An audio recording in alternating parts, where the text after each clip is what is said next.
Basi nataka tuangalie jinsi ya kufanya maamuzi sahihi kwa ajili ya kutembea kufanya mapenzi ya Mungu.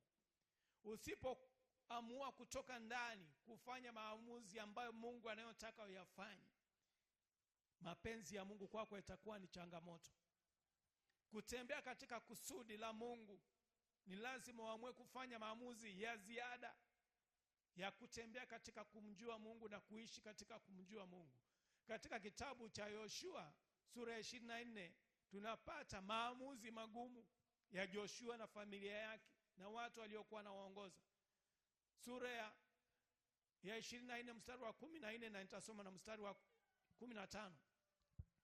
Inasema, sasa basi mcheni Bwana na kumtumikia kwa uaminifu wote. Mcheni Bwana na kumtumikia kwa uaminifu wote.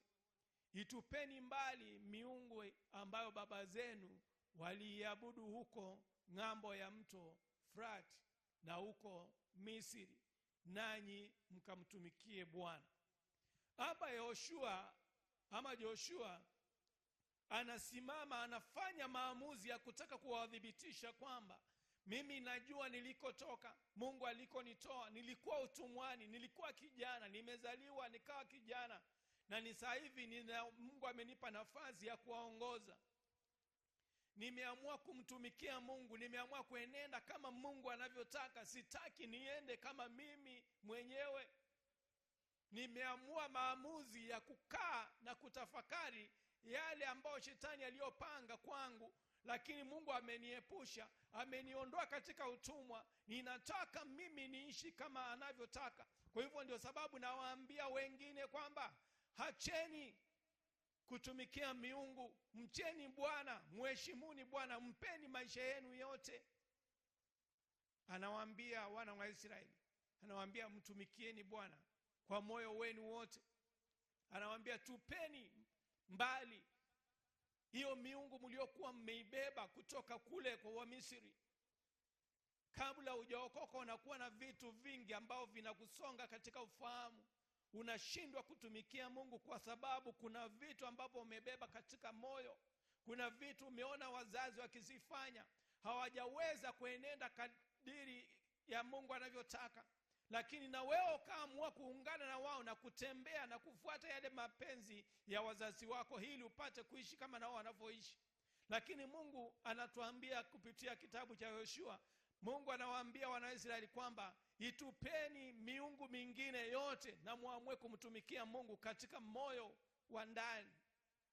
Usiige mambo mengine ya dunia, lakini hacha kila kitu ambacho hakimpendezi Mungu. Mstari wa 15 natuambia, lakini msipoona vyema kumtumikia Mungu,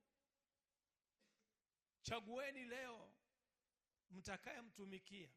Kama ni hiyo miungu ya zamani ya baba zenu walioitumikia huko ng'ambo ya Frati, au ni miungu ya Waamori mnaokaa katikati yao. Anawaambia amweni mtakayomtumikia ni nani. Kwa sababu hapa ni maamuzi ya binafsi, sio maamuzi ya kubebana, ya kutembea kwa pamoja. Hapana, ni maamuzi ya kuamua kutoka na kwenda kadiri ya vile Mungu anavyotaka. Anawaambia mimi na nyumba yangu nimeamua kumtumikia Bwana, sina njia nyingine. Nimeamua, ni maamuzi ya kutoka moyoni. Siamui kwa sababu tuko wote, hapana, ninaamua kwa sababu ninajua Mungu alikonitoa. Kwa hivyo mimi maamuzi yangu ni sahihi.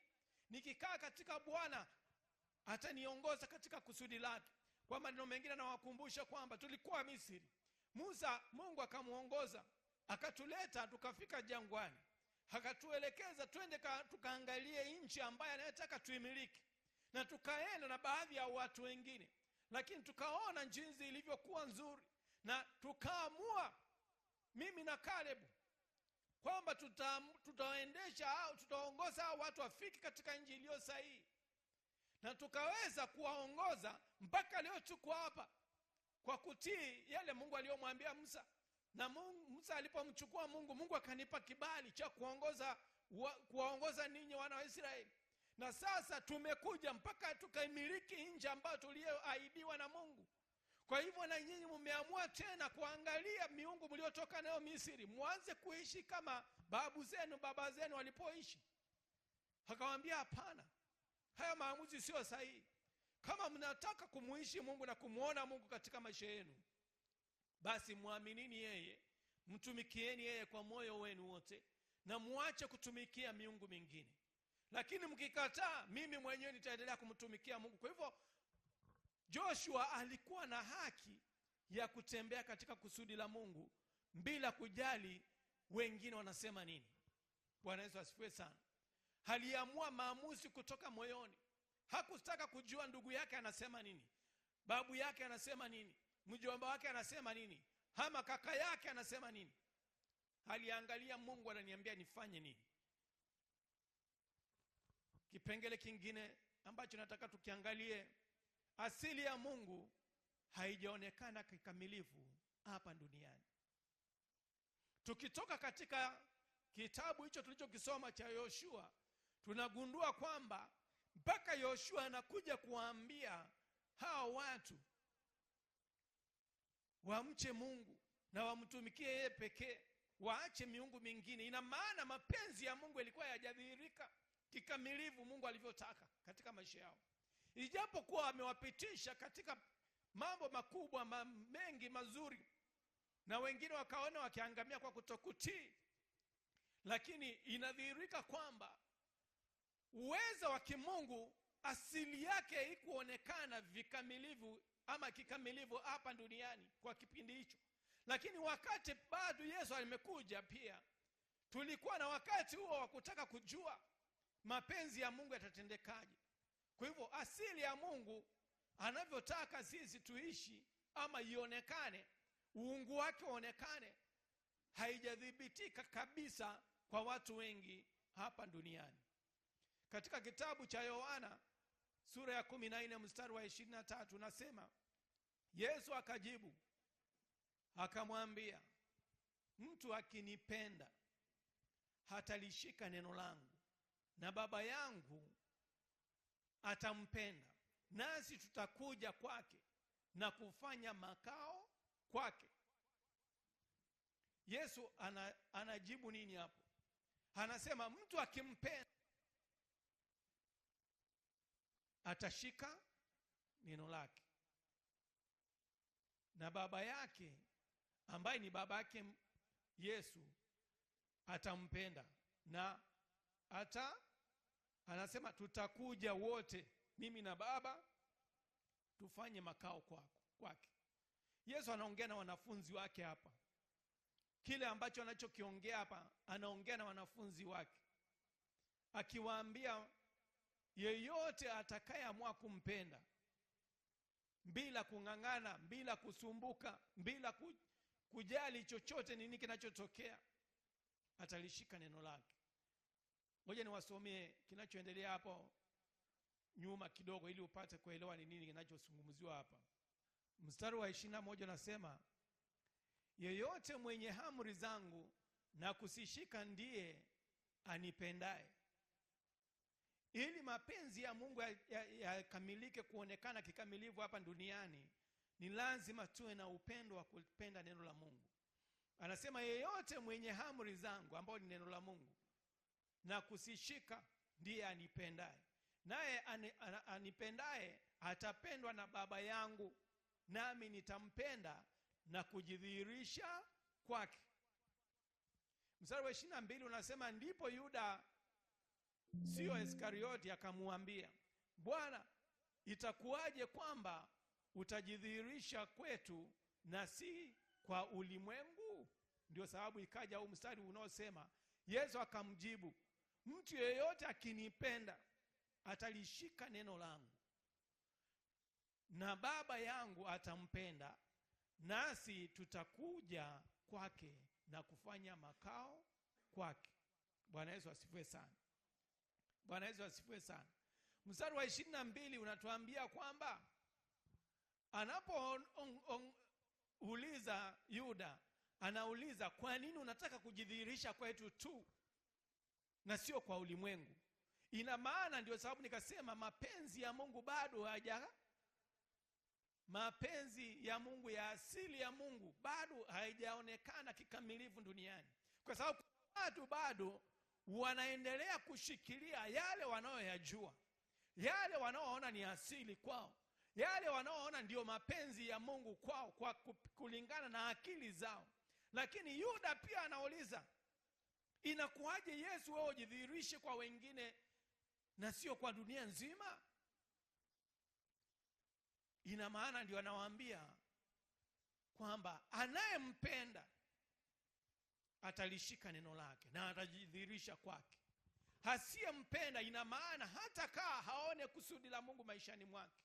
Ina maana ataendelea kuishi katika utumwa, kwa sababu mapenzi ya Mungu kwake sio kila kitu, na ameamua kuishi anachokitaka, na Mungu hatajidhihirisha kwake. Mtu anayempenda Mungu, Biblia inatuambia Yesu mwenyewe ataingia ndani yake. Mungu ataingia ndani yake na atajifunua kwake ili apate kuyafanya yale mtaka ayafanye. Ni kitu gani hakitakiwi kuonekana katika mtu yoyote ambaye anaishi katika mapenzi ya Mungu? Ni nini ambacho hakitakani kuonekana katika mtu ambaye anaishi katika mapenzi ya Mungu? Magonjwa hayatakani yaonekane kwa mtu yoyote. Kutumikishwa na mapepo na dhambi yoyote ile haitakani ionekane kwa mtu ambaye Mungu amemchagua na ameamua kuishi pamoja naye. Yesu alipokuja duniani, kitu cha kwanza akitembea na wanafunzi wake, alikuwa akikuta mtu ambaye ana uonevu wowote wa adui. Kitu cha kwanza alikuwa akidhamiria yule mtu kwamba anahitaji ukombozi ili apate kuishi kama Mungu anavyotaka. Kitu cha kwanza Yesu alichokifanya ni kuondoa yale maovu, ni kuondoa magonjwa yaliyokuwa ndani yake, ni kuondoa kutumikishwa na adui kuliko kuwa ndani yake, na kumfanya apate kuishi katika kusudi la Mungu. Nafikiri nimemaliza. Kwa hivyo kama kuna kitu unachoishi nacho ambacho kitokana na Mungu, ni magonjwa, ni uonevu wote wa adui, hivyo vyote havitokana na utawala wa Mungu, na Mungu hataki vionekane ndani ya mtumishi wake ama mtoto wake. Kama vile mzazi ambaye hataki kuona mtoto akiwa anaumwa, na akipatwa na mafua tu hivi anatafuta jinsi ya kumtibu ili apone. Mungu hapendi mtu yoyote haendelee kuishi katika kongwa la utumwa wa dunia hii, kuonewa na dhambi, kuonewa na mambo yote. Na ukionewa na dhambi, ukijua tu unapitia wakati wa dhambi, umetenda dhambi, magonjwa yatakuja kwa sababu umefungulia mlango mwenyewe. Uonevu wa kupewa mapepo itakuwepo na shetani kwa sababu umefungua mlango mwenyewe. Lakini ni nini ambacho kinatakikana kiwepo katika maisha ya mtu ambaye anayempenda Mungu? Ni nini, ni kitu gani kinachotakiwa kitawale kwa mtu ambaye anamcha Mungu na anapenda Mungu? Kinachotakiwa kitawale, kitu cha kwanza ni furaha, amani, hekima, afya njema na ukamilifu wote ule wa kimungu. Ukisha kaa na Mungu akiwa kiongozi wa maisha yako, ni lazima uwe na furaha. Ukisha mkabidhi maisha yako Yesu Kristo, magonjwa yanaondoka, vitina vinaondoka, mawazo mapotovu yanaondoka, mapepo kwako hayataonekana kwa sababu umekamilishwa. Yesu ametuambia kwamba mtu akimpenda, hakishatoa moyo wake kwake, Yesu anamwambia huyo mtu aliyempenda akashika na neno lake, yeye ataingia ndani yake. Mungu Baba ataingia ndani yake, Mungu Roho Mtakatifu atakuwa ndani yake, na Mungu kwake hakuna ugonjwa. Yeye hajaiumwa Yesu akiwa hapa duniani. Hajaienda hospitalini kwa sababu ameumwa, hajaikunywa dawa kwa sababu ameumwa, kwa sababu yeye ni mtakatifu. Kwa hivyo ukamilifu wa utakatifu kwa mtu aliyokoka, kuna vitu ambavyo sitaki kuonekana, na kikipatikana pale kiwe ni jaribu Mungu ameruhusu kwa ajili ya mwingine kujifunza na wengine wapate kuona utukufu wa Mungu. Lakini isiwe ni kwa sababu shetani karuhusu kaingia, kama vile ilivyompata Ayubu. Ayubu alimpata kwa sababu Mungu alitaka kuonyesha nguvu zake kupitia mtumishi wake aliyempenda. na alijua huyo shetani hamuwezi. Na ndio sababu tunajifunza jinsi baada ya Ayubu kuvumilia yale yaliyotokea, tunajifunza kwamba Mungu haachii magonjwa, ila shetani anaweka magonjwa kwa miili ya wote ambao Mungu hajawa kipaumbele chao. Lakini ukijitoa mbele za Mungu, ahadi za kimungu zitadhibitika kwako. Kila ahadi ambayo Mungu ameiweka katika neno lake litadhibitika katika maisha yako, na dunia itatambua kuna Mungu wa kweli. Lakini usipokaa na Mungu vizuri, ukapenda neno lake, haya itakuwa yanaongelewa tu kama mifano.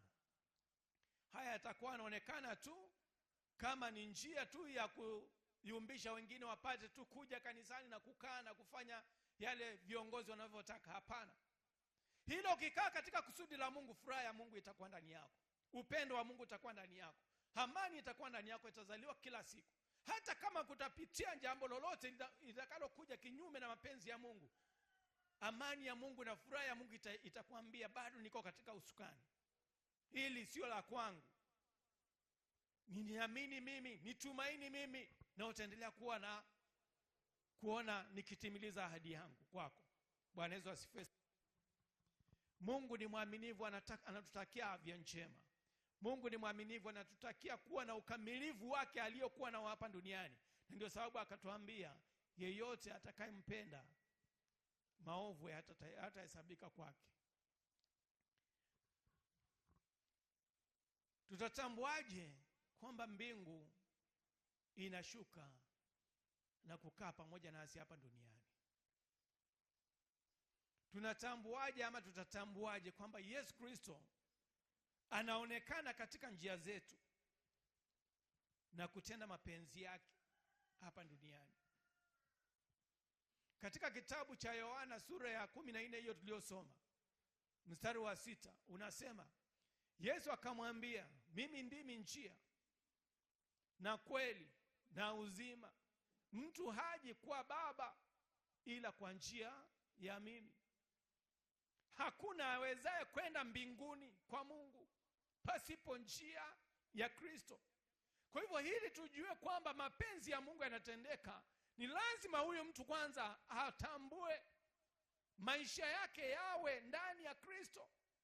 Ili apate kuishi mapenzi ya kimungu, ni lazima hawe amejikabidhi kwa Kristo, kwa sababu Kristo Yesu mwenyewe ndiye anasema ndiye njia. Na kama ndiye njia, ina maana yeye atatuongoza na kutuonyesha yale anayotaka tuyafanye. Na tukiyafanya, ina maana atatambulika kwamba tunaishi mapenzi yake hapa duniani, ama tunatambua maisha yetu hayako katika mikono yetu, yako katika kusudi la Mungu, na njia zake zinaonekana tukitembea pamoja naye, na matendo yetu yanadhihirisha Kristo kwamba ndiye Baba katika maisha yetu. Mbingu itadhihirika ama utawala wa kimungu utaonekana hapa duniani kulingana na maisha tutakayoyaishi, kudhibitisha ukuu wa Mungu ndani yetu. Tusipodhibitisha kwa matendo yetu na kwa maneno yetu, tunakuwa tunadanganya, na Kristo hataonekana, na mbingu itaonekana kama mamlaka aliyotupa kwamba yanafanya kazi. Lakini kama tutajua kwamba yeye ndiye njia, halafu tukaamua kumfuata, na ndiye ukweli na ndiye uzima, tusipotambua, ina maana mbingu haitadhihirika duniani. Ina maana mamlaka aliyoweka ndani yetu itakuwa kwake, kwetu haina kazi. Lakini tukijua kwamba yeye ndiye njia na ndiye uzima, na hakuna atakayeenda mbinguni pasipo kumwamini na kumpokea kuwa mwokozi wa maisha yake, ina maana tumeisha. Tutakuwa tunaimba wimbo bure na hakuna wa kuupokea. Katika kitabu hicho cha Yohana sura ya 6 mstari wa 38 unasema, kwa kuwa nimeshuka kutoka mbinguni, si ili nifanye mapenzi yangu, bali mapenzi yake yeye aliyenituma. Kwa hivyo ili kudhihirisha mbingu ionekane duniani, ama mamlaka ya Kristo akitenda kazi pamoja nasi, ni lazima tutambue kwamba Yesu alipokuwa hapa duniani, yeye hakufanya lolote la kwake. Anatuambia alishuka ili atudhihirishie kwamba kuishi duniani kama mbinguni inawezekana. Na kudhihirisha akasema, mimi niliposhuka sikuja kufanya ya kwangu, ninafanya ya Mungu aliyenituma. Je, wewe pamoja na kusema nimeokoka, unayafanya yale Mungu ameweka ndani yako?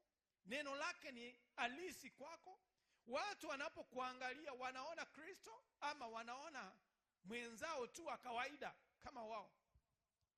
Kuna mabadiliko kama Yesu anaposema yeye hakuja kufanya ya kwake. Halikuja na yale ambayo mnayoona akifanya ama yakifanyika, miujiza ikitendeka, watu wakifunguliwa, vipofu wakiona,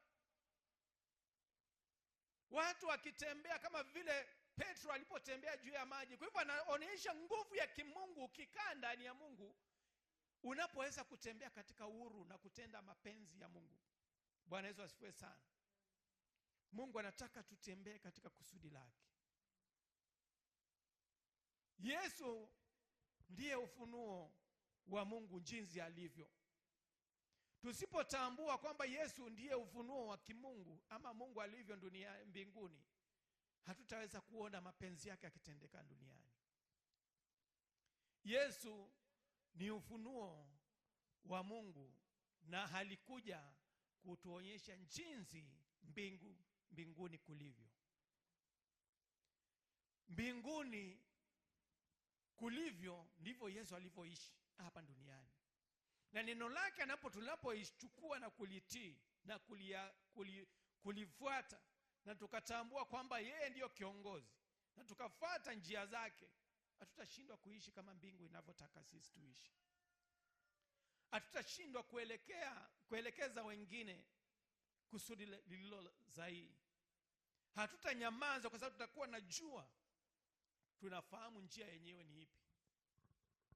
Katika kitabu hicho cha Yohana sura ya 14 mstari wa 9, Yesu anasema, Filipo, nimekaa nanyi muda huu wote, hata usinijue? Mtu yeyote aliyeniona amemwona Baba. Sasa waniulizaje nikuonyeshe Baba tena? Hapa anaongea na wanafunzi wake jinsi Mungu anavyotaka wafahamu ukuu wa Mungu na wamfahamu Mungu mwenyewe. Na alipokuwa mambo yote yakiyatenda, na Filipo anakuja kumuuliza, inakuwaje? Baba yukoje? Baba yuko wapi? Anamwambia, hapana, mimi nimekaa nanyi muda wote huu na ulijui Filipo? Kama umeniona umemwona Mungu. Kwa hivyo Yesu alishuka ili aje atuonyeshe uungu unavyotakiwa kuwa, kama Mungu anavyotakiwa kuwa. Akatuonyesha matendo aliyoyatenda, maneno aliyoyaishi kuyazungumza. Akatuambia, mkikaa mkatenda kusudi la Mungu kulikana na neno linavyosema, mtakuwa mmemwona Mungu, kwa sababu mmeniona mimi ninavyoishi. Mimi na Mungu tuko kitu kimoja. Kwa hivyo aliyeniona amemwona Mungu. Ukiendelea kusoma utaona hayo yote. Mapenzi ya Mungu anataka tuishi kusudi lake, tuishi kama anavyotaka, tuishi kama yeye, kwa sababu yeye ndiye ufunuo. Kama yeyote aliyempokea Kristo amempokea Mungu mwenyewe, na Mungu anaishi ndani yake. Tukisoma katika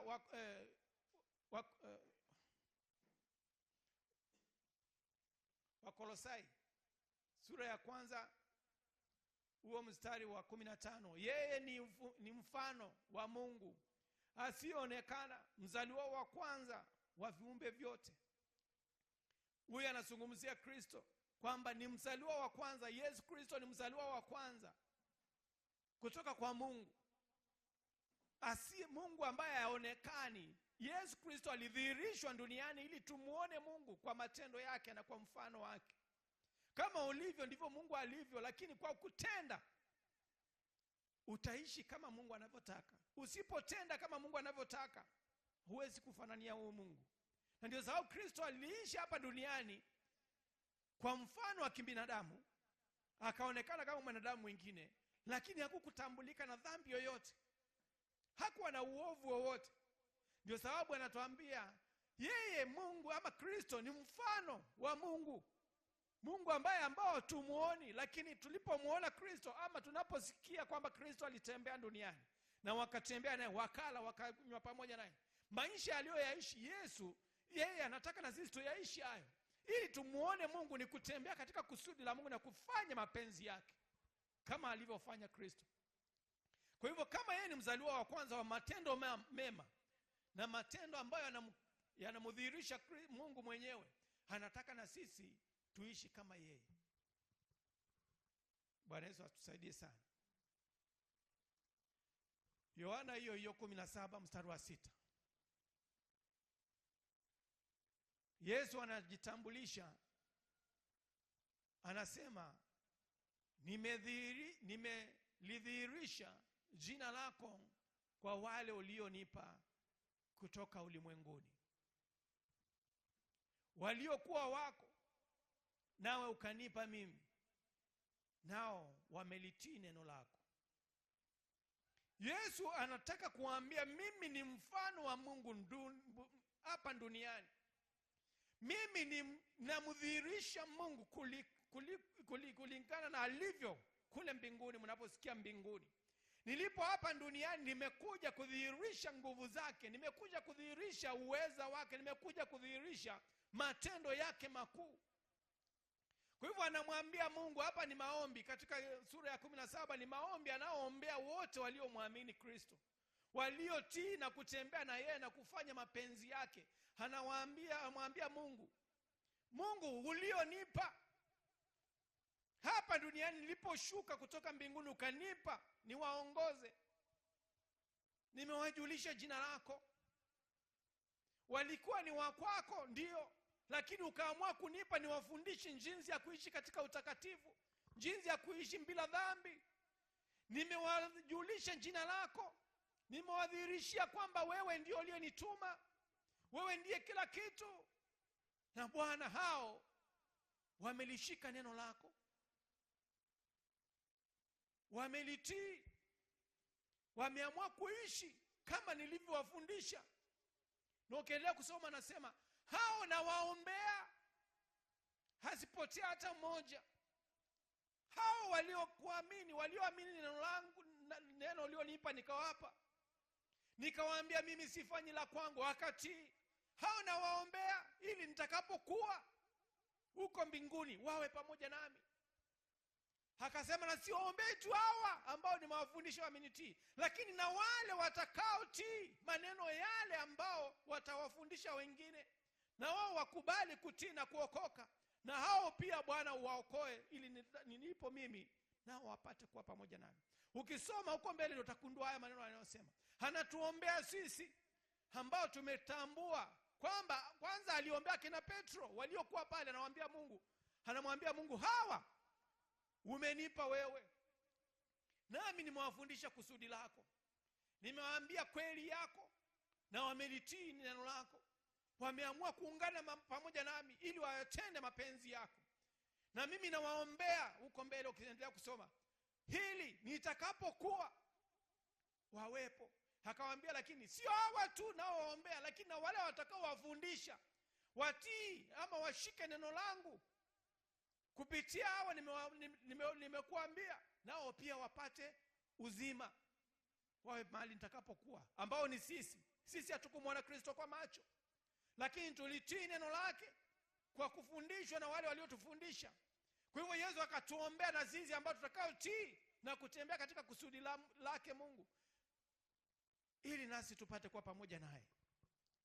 Kwa hivyo Mungu anatutakia mema kuliko vile tunavyofikiri. Mungu anakutakia maisha mazuri kuliko vile unavyofikiri. Anasema yeye ndiye njia ya kweli na ya uzima, na kila amwaminie yeye ataingia kwake, na Baba ataingia kwake, na atamuelekeza kutembea katika kusudi la Mungu. Hatuwezi kwenda mbinguni kwa akili zetu, lakini tunaenda mbinguni kwa kutii neno la Mungu na kufanya yale Mungu anayotaka tuyafanye, kwa sababu yeye ndiye mfano wa kwanza wa Mungu. Tukimtii, mbingu ni haki kwetu. Yale ambayo tunaona yawezekani, tukimkabidhi mioyo yetu yote, tukaachilia haki zetu, Kristo anabaki kuwa wa kweli. Ndio sababu halikuwa na ujasiri wa kusema nimelidhihirisha jina lako kwa wale ulionipa. Nimedhihirisha jina la Mungu wangu. Wale ulionipa nimewakabidhi, nimewatambulisha jina lako, na wameamua kutii na kuniamini. Kwa sababu ulinipa, na mimi nimewaaminisha kwamba wewe ndiye Mungu ulionituma, na wameamini.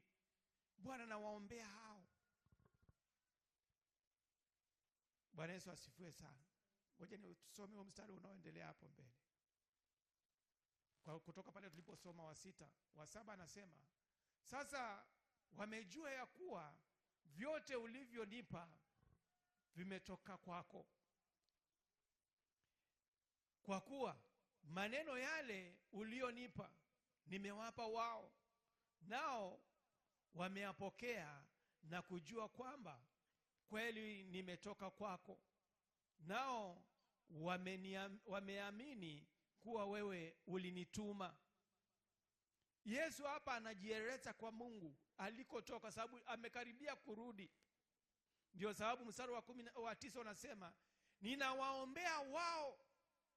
Mimi siuombei ulimwengu, mbali na waombea wale ulionipa, kwa sababu wao ni wako. Unaweza kuona jinsi Yesu anapoomba kwa mtu ambaye ameamua kumtoa maisha yake na kumfuata. Anasema, Bwana, mimi nawaombea hawa waliotii neno lako. Baada ya kuongea na wao wakatii. Siombei ulimwengu ambao umenikataa. Siombei kila mtu ambaye hataki kusikia maneno yako. Ninaombea kila anayetii na kutembea katika kusudi lako. Hawa ulionipa ambao walikuwa ni wakwako, ndio nawaombea kwamba nitakapokuwa nao wawepo. Wote walio wangu ni wako, na walio wako ni wangu, nami nimekutukuza ndani yao. Ndio anachofanya hapa ni kumweleza ukuu wa ule alioonyesha wale waliomwamini. Mstari huo wa 11 anasema, mimi sasa simo tena ulimwenguni, lakini wao bado wamo ulimwenguni. Nami naja kwako, Baba Mtakatifu, uwalinde kwa uweza wa jina lako ulilonipa, ili wawe na umoja kama sisi tulivyo wamoja. Unaweza kuona vile Mungu anavyofurahi na kukuweka jina lako kwa Mungu Baba. Anamwambia uwalinde. Mimi ninaondoka ulimwenguni, sitakuwepo pamoja nao, mradi tu ameamua kukaa katika kusudi langu ulilonipa, ili wakujue, na wameamua kukujua, na wameamua kukutii. Naomba uwalinde wakiwemo hapa duniani. Mstari unaofuata unaweza kaona anachokiomba. Anasema hivi, nilipokuwa pamoja nao niliwalinda. Nilipokuwa pamoja nao niliwalinda, wakawa salama kwa lile jina ulilonipa, yaani jina Yesu. Hakuna hata mmoja aliyepotea, isipokuwa yule aliyekusudiwa upotefu, ili maandiko yatimie. Unaona jinsi Yesu anapojiweka vizuri, kwa sababu anajua alilotumwa kulifanya amelifanya sio kwa mapenzi yake, lakini kwa kudhihirisha nguvu ya kimungu, na anajitwalia sifa mbele za Mungu akimwambia, yale ulionituma kuyafanya nimeyakamilisha, na ninaomba waendelee kuwalinda kama nilivyowalinda nilipokuwa pamoja nao. Mungu anaangalia yale ambayo Yesu Kristo anadhihirisha mbele za macho yake. Kwa hivyo anasema, ndio sababu Biblia inasema usiogope, kwa sababu Mungu atakulinda. Wewe unapopitia unachokipitia, jua haupo kwa kusudi lako, haupo kwa sababu unajiongoza, kwa sababu ya ufahamu wako. Tafuta amani ya Bwana na kujua kwamba Kristo anakutakia mema, anakuandalia, ameshaandaa mahali pa kwenda kuishi milele yote. Bwana Yesu asifiwe sana. Naamini kusudi la Mungu ni tuishi mahali alipo. Yeye amesema siuombee ulimwengu. Haombei kila mtu, lakini anaombea yeyote atakayesikiliza hii kweli hakaishika, huyo naye atapata neema. Bwana Yesu asifiwe sana. Sasa nimalizie kidogo hapa mbele.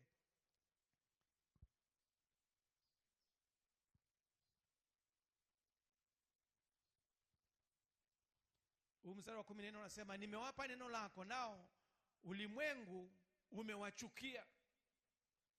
Nimewapa neno lako nao ulimwengu unawachukia, kwa kuwa wao si wa ulimwengu kama mimi nisivyo wa ulimwengu huu. Siombi kwamba uwaondoe ulimwenguni, mbali uwalinde dhidi ya yule mwovu. Unaweza kaona Yesu anaweka bayana ya kila anachotaka, kwa sababu anajua anaondoka nenda mbinguni.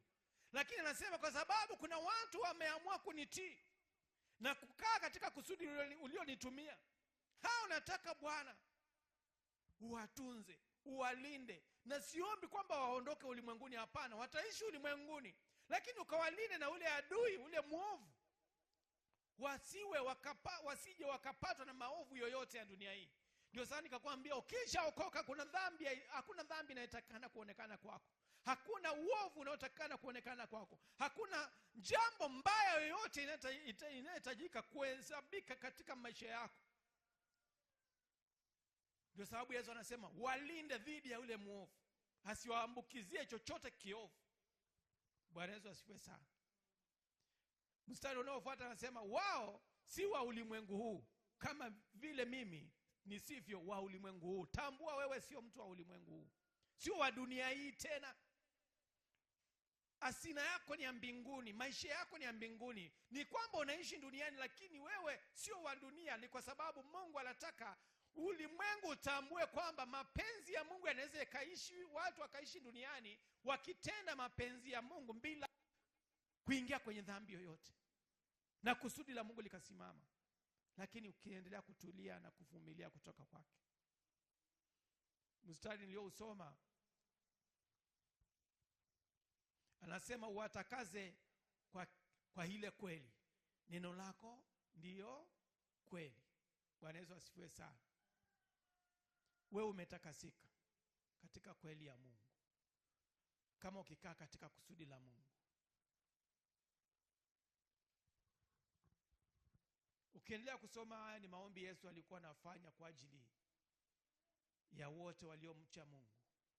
Lakini tutambue kwamba anasema amelidhihirisha jina la Mungu kwa wale aliomtuma kuja kuwahubiria, ambao mmoja wapo ni wewe. Kusudi la Mungu ni kwamba tuishi maisha matakatifu. Kusudi la Mungu ni kwamba tumpende kuliko vile tunavyofikiri. Ili tuyatimize mapenzi ya Mungu, ni lazima tuamue kunyenyekea na kutoa haki zetu na kumpa Mungu. Tuachie haki zetu, tuachie kila ufahamu tunaofikiri tukifanya ili tunampendeza Mungu kwa akili zetu, tuiondoe na tumkabidhi kila kitu katika akili zetu na mioyo yetu yote, na yeye atatengeneza njia ambayo anataka yeye mwenyewe, kama Yesu alivyosema kwamba siombei ulimwengu. Yesu hana mambo na ulimwengu, ana mambo na yule anayesikiliza kusudi lake na kutenda mapenzi yake.